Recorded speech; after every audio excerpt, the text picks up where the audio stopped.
तो मध्य प्रदेश में इस साल यानी 2023 में विधानसभा चुनाव होने जा रहे हैं और चुनावी साल में धार्मिक आयोजन और यात्राएं अचानक से बढ़ गई हैं। कल होने वाली नर्मदा जयंती पर भी बड़े आयोजन होने जा रहे हैं। आयोजन तो धार्मिक होंगे लेकिन मकसद राजनीतिक होगा। इससे पहले कांग्रेस नेता दिग्विजय सिंह ने 2018 में नर्मदा परिक्रमा की थी। कहते हैं उसका फायदा भी कांग्रेस को विधानसभा चुनाव में मिला था। उधर नर्मदा की धारा स्वच्छ, निर्मल और अविरल बहती रहे, इस मकसद के साथ सीएम शिवराज ने नर्मदा के किनारे 6 करोड़ से ज्यादा पौधे लगाए और लगवाए।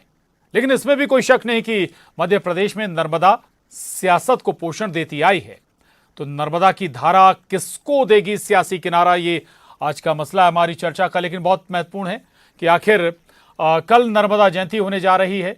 न केवल कांग्रेस बल्कि बीजेपी भी दोनों बड़े बड़े आयोजन करने जा रही हैं और खुद मुख्यमंत्री शिवराज सिंह कल नर्मदापुरम में मौजूद रहेंगे। तो कांग्रेस जहां जहां से नर्मदा बहती है वहां नर्मदा आरती करेगी।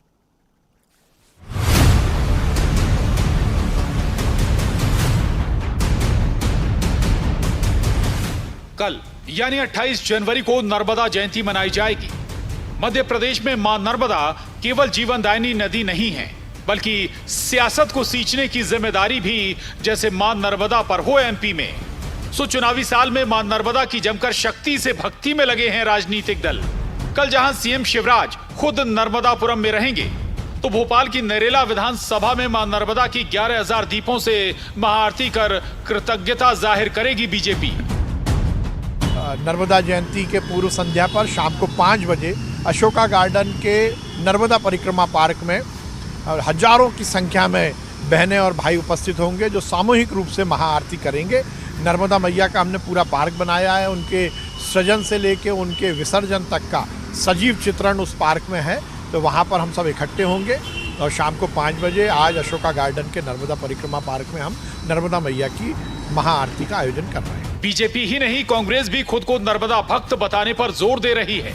पार्टी ने कमलनाथ को नर्मदा भक्त बताते एक वीडियो भी रिलीज किया था। कमलनाथ सरकार ने इन चारों पवित्र नदियों के लिए अलग से घाटी विकास प्राधिकरण गठित करने की घोषणा भी की थी। इसके लिए 5 साल का एक्शन प्लान बनाया था। कमलनाथ ने कॉरपोरेट और अन्य दानदाताओं से इन नदियों को संवारने के लिए दान देने की अपील की थी। सनातन धर्म की परंपरा के अनुसार ट्रस्टों का नाम मां नर्मदा, मां क्षिप्रा, मां ताप्ती और मां मंदाकिनी ट्रस्ट रखा गया था। अब पार्टी प्रदेश भर में नर्मदा घाटों पर विशेष कार्यक्रम करने जा रही है। माननीय कमलनाथ जी के सरकार में हम लोगों ने नर्मदा महोत्सव मनाने का निर्णय लिए थे और 3 दिवसीय ये मां नर्मदा की जयंती नर्मदा उद्गम स्थल में मनाई जाती है। इस वर्ष मां नर्मदा की वही 3 दिवसीय जो 27, 28, 29 को जो है नर्मदा महोत्सव मनाया जाएगा और वहाँ अनुराधा कुड़वाल जी जो भजन गायिका हैं वो भी आ रही हैं। एमपी में नर्मदा की धारा और सियासत साथ साथ चलती हैं। मध्य प्रदेश के अमरकंटक से प्रकट होने वाली मां नर्मदा एमपी में केवल नदी नहीं बल्कि धार्मिक और भावनात्मक मसला भी है। सो ऐसे ही थोड़े नर्मदा पर सियासत संजीदा हो जाती है। भोपाल से वासु चौरे, अनुराग श्रीवास्तव के साथ bureau report, news 18, Madhya Pradesh, Chhattisgarh.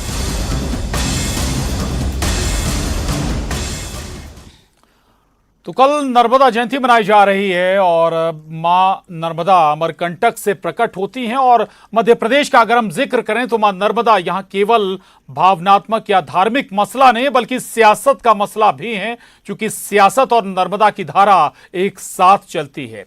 आज इसी पर हम चर्चा करेंगे कि आखिर किसको देंगी सियासी किनारा मां नर्मदा। 3 खास मेहमान हमारे साथ जुड़ रहे हैं। डॉक्टर हितेश वाजपेयी जी, प्रवक्ता बीजेपी, बहुत स्वागत है हितेश जी आपका चर्चा में। अजय सिंह यादव जी, उपाध्यक्ष कांग्रेस मीडिया विभाग, बहुत स्वागत है अजय जी आपका। और वरिष्ठ पत्रकार दिनेश गुप्ता जी हमारे साथ इस चर्चा में शामिल हैं, आपका भी बहुत स्वागत है। दिनेश जी, चर्चा की शुरुआत आपसे ही करूंगा।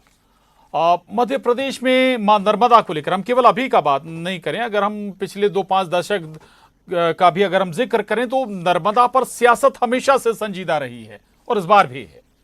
बिल्कुल, देखिए प्रशांत जी। जी, जब से मध्य प्रदेश बना है तब से नर्मदा पर जी। सियासत, और इसके पानी का जो उपयोग होना चाहिए उसको लेकर सियासत है। कई बार ट्रिब्यूनल में गया, बांधों जी। की ऊंचाई वगैरह बहुत सारे विषय रहे, जो महाराष्ट्र का भी विषय रहा, गुजरात का भी रहा, कुछ हिस्सा राजस्थान का भी रहा। तो बहुत सारे मुद्दे इसमें नर्मदा से जी। जुड़े हुए हैं, जो पानी के बंटवारे से जुड़ा हुआ। अब 2024 भी आने वाला है, तो इसमें जो है फिर से ये तय होना है कि पानी का बंटवारा किस हिसाब से किया जाए, राज्यों को अपने हिसाब से उसका उपयोग करना है। खासकर मध्य प्रदेश जी। को ये बताना है कि हमारे यहाँ जो मैक्सिमम पानी रुक जाए। सबसे महत्वपूर्ण चीज़ तो वो है। धार्मिक और राजनीतिक जो मसले हैं वो अलग हैं, लेकिन इसके पानी का उपयोग जो है जी। वो सरकार कैसे करती है, ये बहुत महत्वपूर्ण है। और इसी को लेकर ज़्यादातर राजनीति हुई, इसी को लेकर जितने विवाद हैं वो पानी को लेकर ही बहुत ज़्यादा हैं। तो ये तो जो राजनीतिक विवाद हैं वो अभी हम देख रहे हैं ना, कि जिस तरह से धार्मिक राजनीति का स्वरूप हो गया है, उसमें नर्मदा भी अब एक शामिल हो गई है कि इसको धार्मिक आयोजनों के जरिए आप चुनावी राजनीति तलाश जी। कर रहे हैं, वो अलग है। लेकिन नर्मदा का जो उपयोग है, गुजरात से जो विवाद है, वो एक अलग तरह के इशूज़ हैं। जी बिल्कुल, ये आपने सियासी इश्यूज का भी जिक्र किया, दो राज्यों के बीच जो मसला है उसका भी आपने जिक्र किया है। तेज वाजपेयी जी, आयोजनों के जरिए, धार्मिक आयोजनों के जरिए वोट तलाशने की कोशिश क्यों होती है? या तो खुलकर धार्मिक आयोजन हो, या फिर बोले हाँ भाई हम इसके सहारे वोट भी लेंगे। बहुत अच्छी बात है प्रशांत जी, और मैं तो गुप्ता जी को साक्षी मानते हुए शपथ लेकर कहता हूँ, एक राजनीतिक कार्यकर्ता होने के नाते, कि मां नर्मदा जी के आध्यात्मिक चिंतन और धार्मिक अनुष्ठान को करते करते हम वोट मांगते हैं। इसमें कोई दो मत नहीं है। अब तो आपको क्लैरिटी है, यदि धर्म की बात करके यदि वोट मिलते हैं तो हम अधर्म के रास्ते पर क्यों जाएं? फिर उसके बाद अब हम आपन आ जाते हैं कि हमने इस दिशा में क्या क्या किया। तो जिस नर्मदापुरम का आप नाम ले रहे हैं, तो मां नर्मदा के घाट पर होशंगाबाद को बदल के उसको नर्मदापुरम के नाम से करने का काम शायद कमलनाथ जी या दिग्विजय सिंह ने तो नहीं किया, वो शिवराज सिंह चौहान जी ने किया। फिर उसके बाद हम आ जाते हैं, देखिए शिवराज जी तो नर्मदा पुत्र कहलाते हैं, बुधनी और जैत के नर्मदा के किनारे पैदा हुए, वहीं पर खेले बड़े। फिर उसके बाद आप दूसरा बड़ा व्यक्तित्व मैं माननीय दिग्विजय सिंह जी को मानता हूं, जिन्होंने नर्मदा परिक्रमा करी पूरी, और बहुत उनकी शिद्दत से उन्होंने ये किया। तीसरा व्यक्तित्व मैं मानता हूं स्वर्गीय अनिल दवे जी को मानता हूं। राजनीतिक व्यक्तित्व की बात कर रहा हूं मैं, तो रिसेंट पास्ट में मुझे ये दिखाई देते हैं। लेकिन यदि मैं कमलनाथ जी को लूं, तो देखिए वे कानपुर के कमलनाथ हैं, तो जो अपनी गंगा मैया की पूजा नहीं करते गंगा जयंती पे जाके, कभी आपने सुना उनको गंगा जयंती में बड़ी आस्था और श्रद्धा के साथ पहुंचे हो? कभी आपने सुना 15 महीने में नर्मदा जयंती पर या किसी अवसर पर अमरकंटक पहुंच गए हो, वहां पर उन्होंने पूजन किया हो? आपको लाइब्रेरी में मैं सोच रहा हूँ फुटेज नहीं मिला होगा आपके साथियों को कि कभी निकाल लें कि जहां से उनका उद्भव हुआ है। वहीं पर आप ईयर टाइप करना और शिवराज जी आपको नर्मदा जयंती पे मां नर्मदा की पूजा करते मिल जाएंगे। आप तारीख टाइप करोगे ना और वो सन टाइप करोगे तो मिल जाएंगे आपको। और गुप्ता जी भी जानते हैं। जी टोक रहा हूं, आपकी बात पूरी करिएगा कि पूरा वीडियो कांग्रेस ने रिलीज किया कि भाई गंगा के, माफ कीजिएगा, मां नर्मदा के लिए सरकार ने क्या क्या किया, शायद आपने देखा भी होगा। मैंने क्या मांगा जी भाई? पहली चीज तो कमलनाथ जी कानपुर के हैं, तो कभी गंगा जयंती पे जाते हैं क्या वहां? भाई जिस माँ के वो बेटे हैं, नदियां माँ स्वरूपा होती हैं, इसलिए हमने मां नर्मदा जी को जीवित इकाई किसने माना? राजनीतिक रूप से उनको जीवित इकाई किसने माना? हमारी सरकार ने माना। 70 साल में और किसी के पास मस्तिष्क में ख्याल आया क्या अपनी माँ के लिए? तो जब कानपुर के कमलनाथ जी कानपुर में गंगा किनारे के होने के बावजूद गंगा जी को नहीं मानते हैं, ठीक है, तो शिद्दत से नर्मदा जी को मान लेंगे, इसकी हमको कोई अपेक्षा भी नहीं है। लेकिन दिग्विजय सिंह जी की जो भावना नर्मदा जी के लिए है उसका मैं वाकई में आदर करता हूं।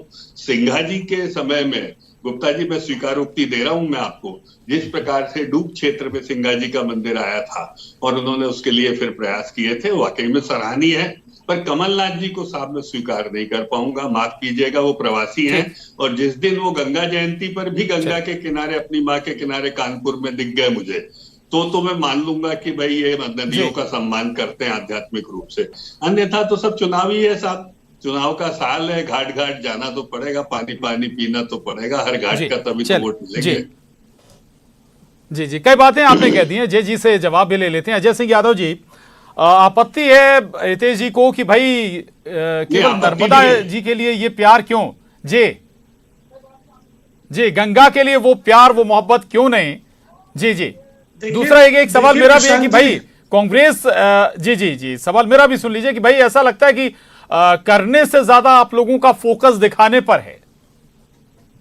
देखिए प्रशांत जी, भारतीय जनता पार्टी के नेताओं के लिए मां नर्मदा केवल आस्था का विषय नहीं। ये बात बिल्कुल सही है, क्योंकि मां नर्मदा के नाम पर भ्रष्टाचार, घपले, घोटाले और मां नर्मदा को छलनी करने का काम भाजपा ने किया। 2017 में प्रदेश में 6.5 करोड़ पौधारोपण का लक्ष्य बनाया भाजपा सरकार ने, और जिसमें लगभग 450 करोड़ का घोटाला हुआ। हमारी सरकार ने जांच के आदेश दिए और भाजपा ने सरकार बनते ही उस जांच को ठंडे बस्ते में डाल दिया। मध्य प्रदेश में जिस तरह से हमारी सरकार के दौरान मां नर्मदा और चारों नदियों के लिए न्यास बोर्ड का गठन हुआ, वो भारतीय जनता पार्टी कभी नहीं कर सकी। राइट टू वाटर कमलनाथ जी ने मध्य प्रदेश में लागू किया। मां नर्मदा के लिए कांग्रेस सरकार प्रतिबद्ध थी, लेकिन भारतीय जनता पार्टी सरकार आते ही वही अवैध खनन, अवैध उत्खनन और सभी तरह के घोटाले चालू हो गए।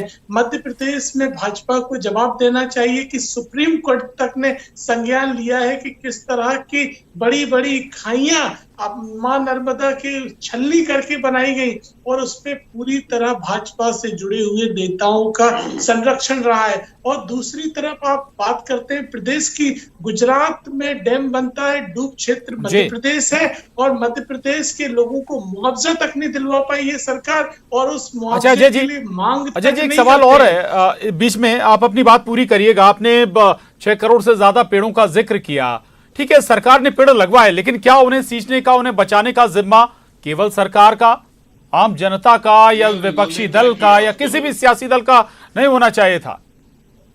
देखिए प्रशांत जी, पौधे ही तो नहीं लग पाए। पौधारोपण के नाम पर घोटाला किया गया, गिनीज बुक में नाम लिखवाने के लिए पौधारोपण किया गया। Guinness book of world record ने उसको पौधारोपण का रिकॉर्ड मानने से इनकार कर दिया, लेकिन बड़े पैमाने पे पैसे का बंदर बांट हुआ। इसलिए ये केवल और केवल मां नर्मदा के नाम पर प्रदेश की जनता को धोखा दिया गया। ये धोखेबाज लोग हैं, ये किसी के नहीं हो सकते हैं, ना जनता के, ना मां नर्मदा के।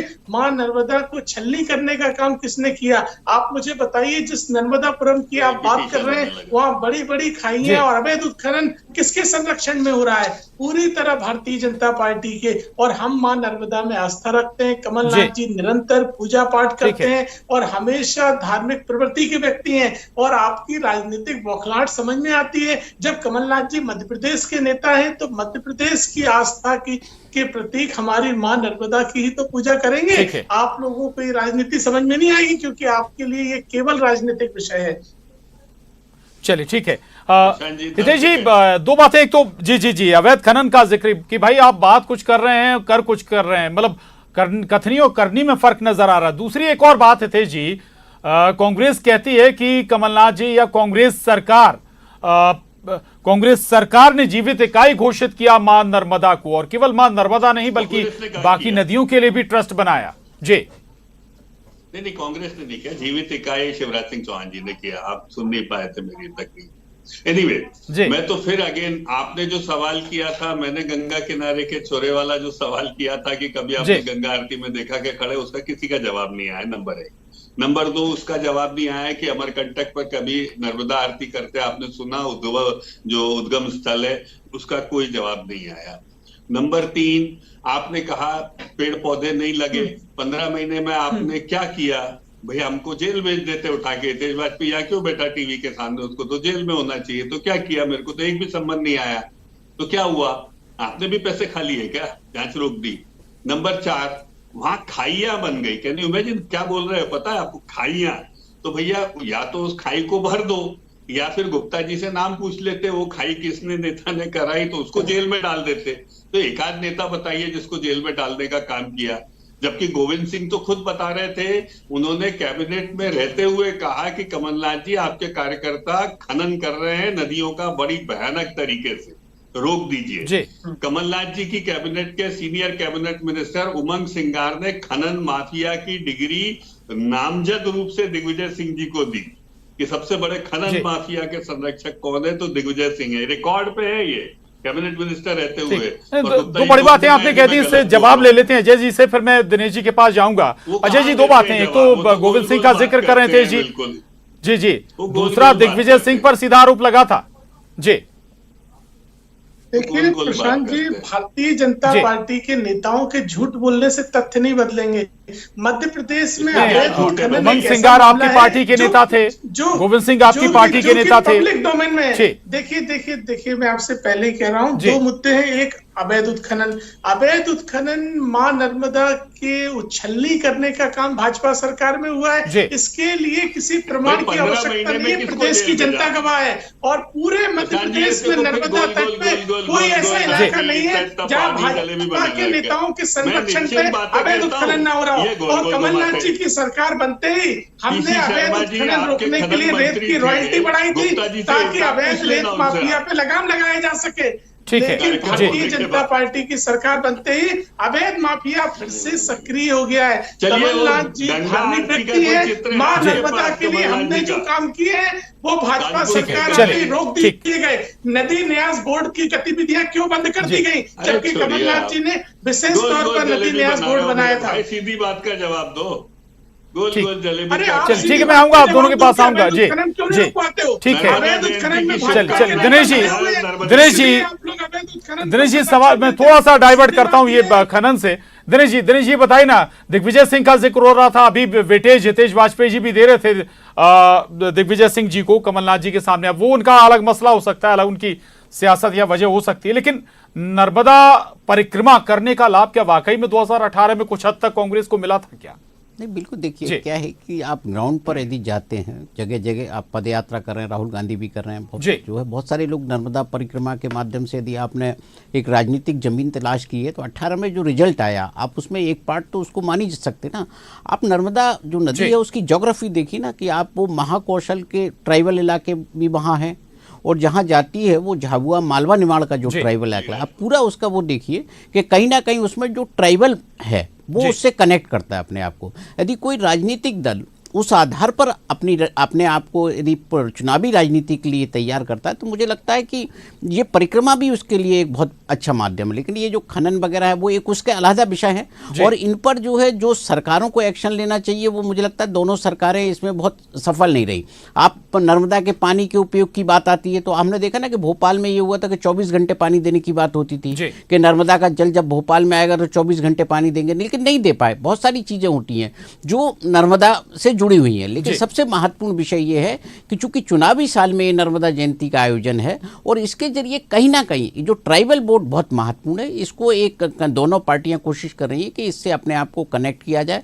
और ये केवल होशंगाबाद या जबलपुर का मसला नहीं है, आगे भी जहां जहां से ये नर्मदा गुजर रही है, कल आप देखिए ना उनके सारे घाटों पर कुछ ना कुछ आपको आयोजन दिखाई देंगे, उसमें राजनीतिक नेता भी दिखाई देंगे और बहुत सारी और भी लोग होंगे उसमें शामिल। बिल्कुल बिल्कुल, बहुत महत्वपूर्ण बात कही है तेज जी। दिनेश जी के हिसाब से तो फिर दोनों सियासी दल एक ही तराजू में हैं, लेकिन एक सवाल ये भी है कि भाई आपसे कि भाई पूजन आयोजन इनके अलावा ये बताइए कि सरकार ने अभी तक नर्मदा के हित में क्या क्या काम किए? हितेश जी। बिल्कुल, बहुत अच्छा सवाल है। और गुप्ता जी, चूंकि जैसे जैसे चुनाव आ रहा है तटस्थ होते जा रहे हैं, जो उनका जरूरी भी है, लेकिन गुप्ता जी खुद जानते हैं कि भाई 60 वार्डों में नर्मदा लाइन बिछाकर नर्मदा जी का जल पहुंचाया। किसने पहुंचाया? नहीं तो तालाब से यहाँ पर पेयजल मिलता था, वो काम भारतीय जनता पार्टी ने किया। इंदौर में सभी वार्डों में पहुंचा, उज्जैन में पहुंचा। नर्मदा जी का जल लिफ्ट करके छिपरा नदी में किसने डाला? भारतीय जनता पार्टी की सरकार ने डाला। और अब उसके बाद मंदसौर और करीब 2200 गाँव में सिंचाई होने वाली है साहब, करीब ये प्रभावित होने वाले हैं जहां पर खेत तक पानी पहुंचेगा मां नर्मदा जी का। तो हमारी तो जीवन रेखा है, जो मैं आपसे बार बार कहना चाहता हूं।